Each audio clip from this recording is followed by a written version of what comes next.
have two speakers, and this is Denis Orlenok and Deividas Juozulynas. DESDORP Lithuania Industrial Product Design Studio. QWERTYOP.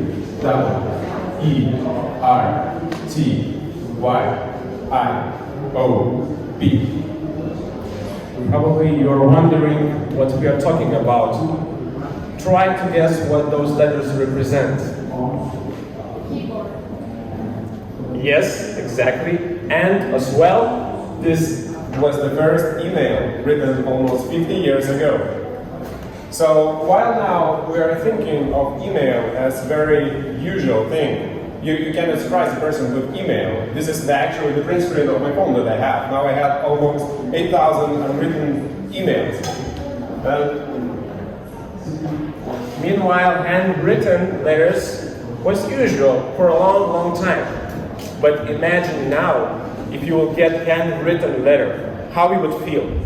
Probably surprised, amazed, touched, special, exactly. So today we're speaking how unusual becomes usual. And we are DESDORP Industrial Design Studio. I am Deividas. And I am Denis.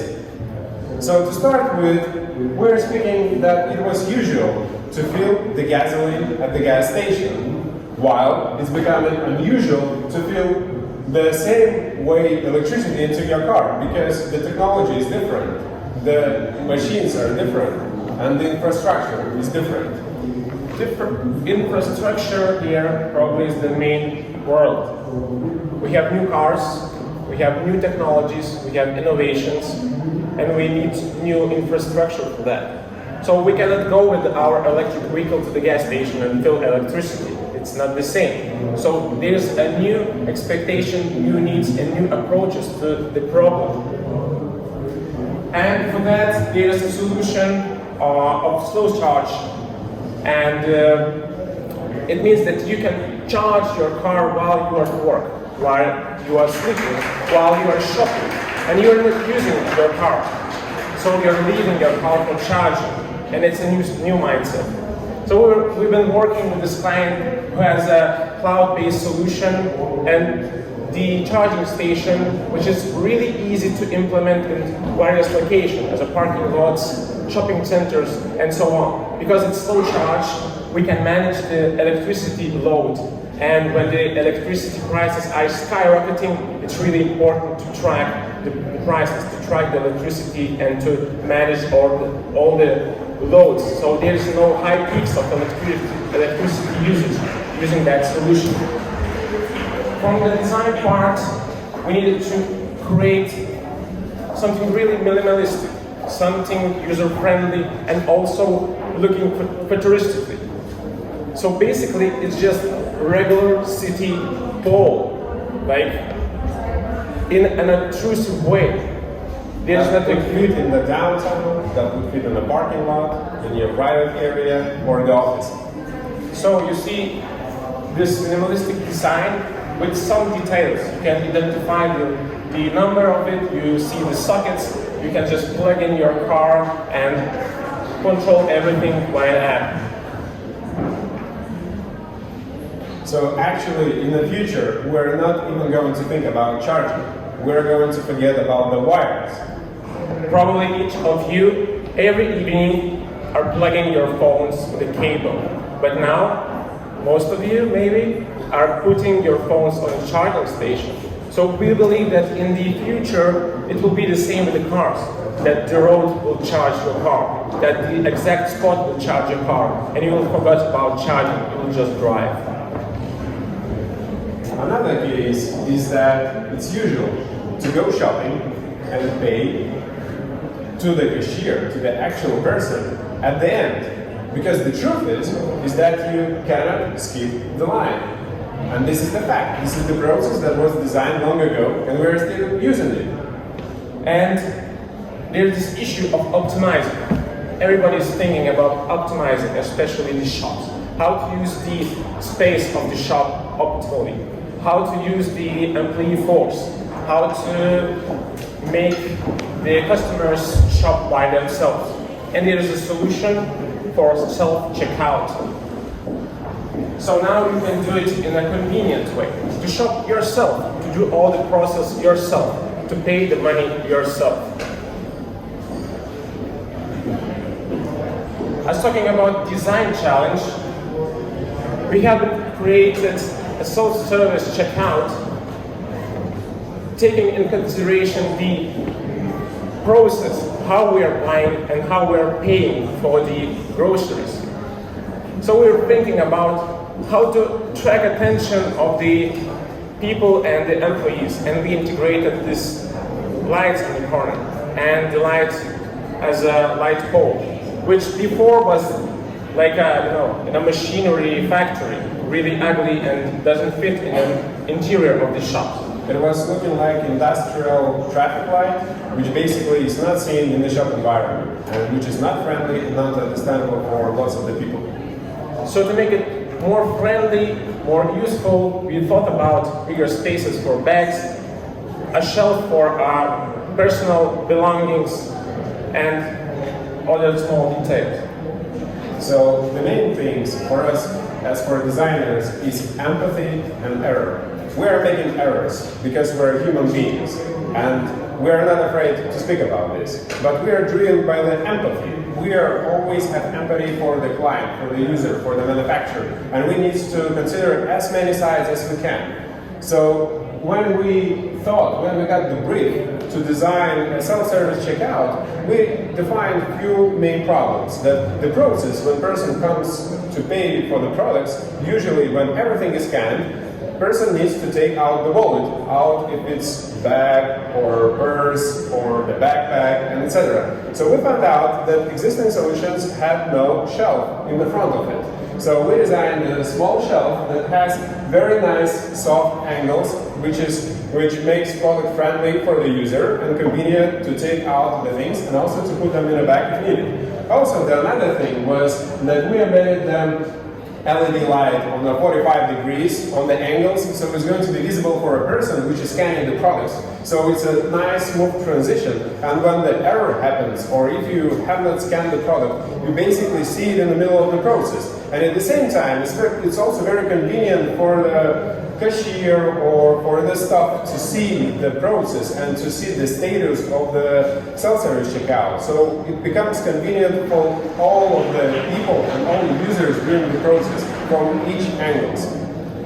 But when it was integrated into the shops, there were some errors.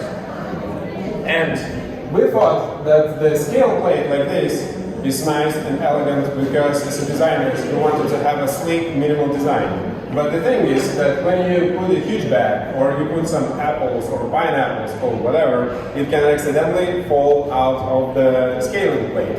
And also, the thing is, when it's winter time and it's cold in Lithuania, people are coming with the heavy scarves, with the jackets, and etc., with the heavy dresses. And sometimes they accidentally fall on the scale, and this is how user gets an error that some unexpected product is in the scaling area and receives an error. So this issue was solved by simply giving a shift for a scale and embedding the small surface in the front. And also redesigning the plate to have larger size so products are not falling apart in different ways. So probably as designers you cannot think about everything and cannot deliver the perfect object. But it's really important to get the feedback from the people. So we are moving towards the frictionless shopping. So now still we are thinking about how to pay. But in the near future, probably we will not think about at all, because there is a new technologies as RFID or something like this that you can just put your things, groceries in a bag and you can go out from the shops, or it's the artificial intelligence sees what you are taking out from the shelves. So shopping is going to be fast, convenient, frictionless, and smooth process. So in which you're not going to think about standing in a queue, standing in a line, waiting for the cashier, or paying for the process, or scanning the products. We're moving towards reducing all of those things and to simplifying the process. So the next case, it is usual to sanitize surfaces and spaces manually, by spraying some liquids. And we are obliged to disinfect in this context of COVID, other viruses. And we have a new approach, we have new needs, and we have a new mindset for the disinfection and all this case. It became very useful, and it became principle, especially during the COVID times and in post-COVID times. So we are speaking about, we're actually living in the Industrial Revolution 4.0, when we can speak about producing product on demand and meeting the exact marketing needs. We had a brief to design a robot which is going to be autonomous and going to disinfect spaces, that going to disinfect surfaces and air. But the truth is that products like that, they usually cost around 80,000 euros and 220,000 euros. So how would you help the society and the users and the people at the clinic to be safe, not to breathe chemicals, not to do this work manually, but to have it safe, but with a reasonable price? So this is how we came up to the solution to design the product that is going to be 3D printed, with a 3D printing technology. So we have all the casing that is designed from different parts, and you can basically produce it anywhere, in any part of the world, with the needs that you have, with the tools that you have, and then only assemble it. And this is how we can lower the price at least 2 or 3 times. And manufacture it on demand. So this solution has a LiDAR sensor that does the mapping of the space, and it goes automatically in clinics, in hospitals, and in any type of the public area, basically. But when it sees the person, it automatically switches off the lights. So person is not getting the UV light on itself. So actually we're going to replace the boring jobs with robots. And this is something that is happening, that things that have been said in movies during the last century of the robot revolution and industrial revolution. Yeah, probably most of you watch some sci-fi movies when the robots are doing some stuff. And on a daily basis, probably some of you are already using robots at your home. For instance, cleaning the floor with the automatic robots. But robots are coming more and more into their daily lives. They're already in the factories long ago doing some manufacturing. But in our daily basis, they're just coming, and it will try to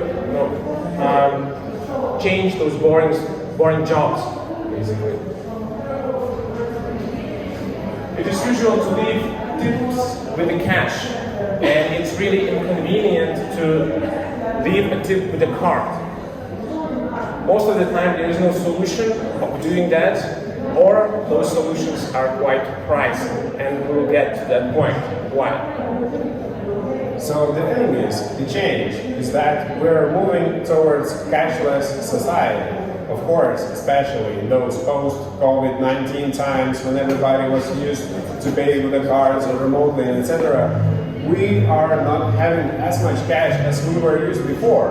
And even if you're leaving the tips with the cash register, usually they're receiving a huge amount of taxes.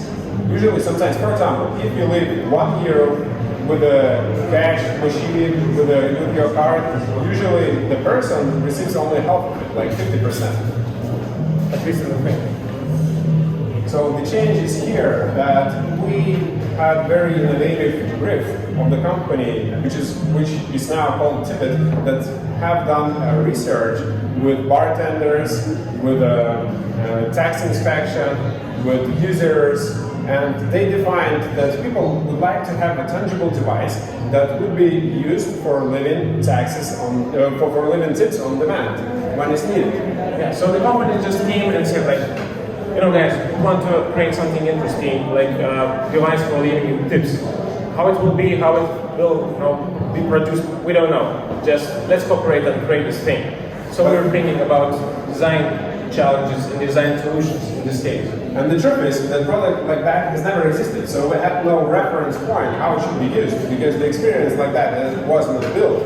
We thought about having different type of buttons, that maybe you can add plus plus plus more, or less plus less with minus, or to have some slider. But we came up with a solution to have like a turning wheel, so you would have a gamification process in that. So basically, you rotate the turning wheel and you increase the amount of the tips that you would like to give to the bartender. At the same time, you can also get an eye contact and to see how he's reacting to that. If it's enough for the service or no. But we introduced a new way to say thank you in a digital way, in a more convenient and pleasant and more with the gamification process.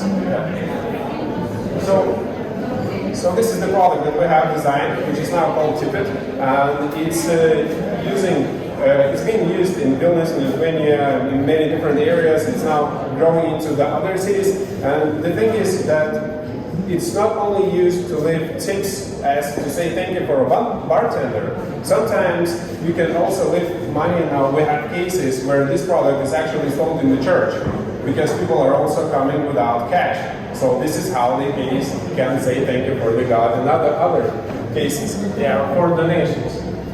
Usually, basically this object is already iterated, and we have the improvements already, and we changed the wheel a little bit from the previous version, and we like redesigned it a little bit. But still the products are living their own lives, and the users are improving the objects, and the bartenders are improving the objects. And this is the actual picture that we saw when we came to the bar, that our product actually got tuned or pimped, because it now has jewelry, has crystals on top, so it's more fancy and beautiful.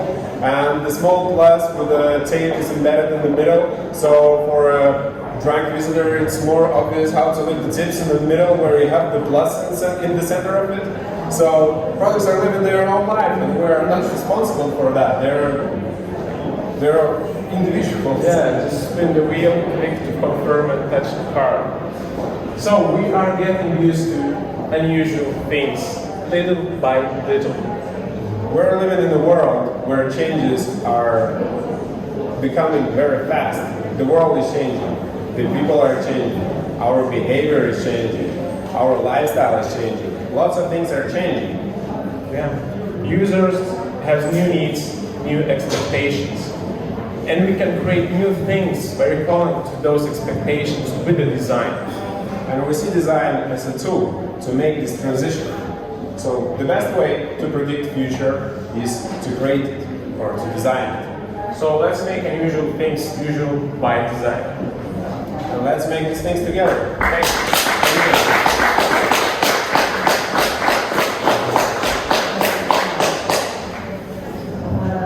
Thank you.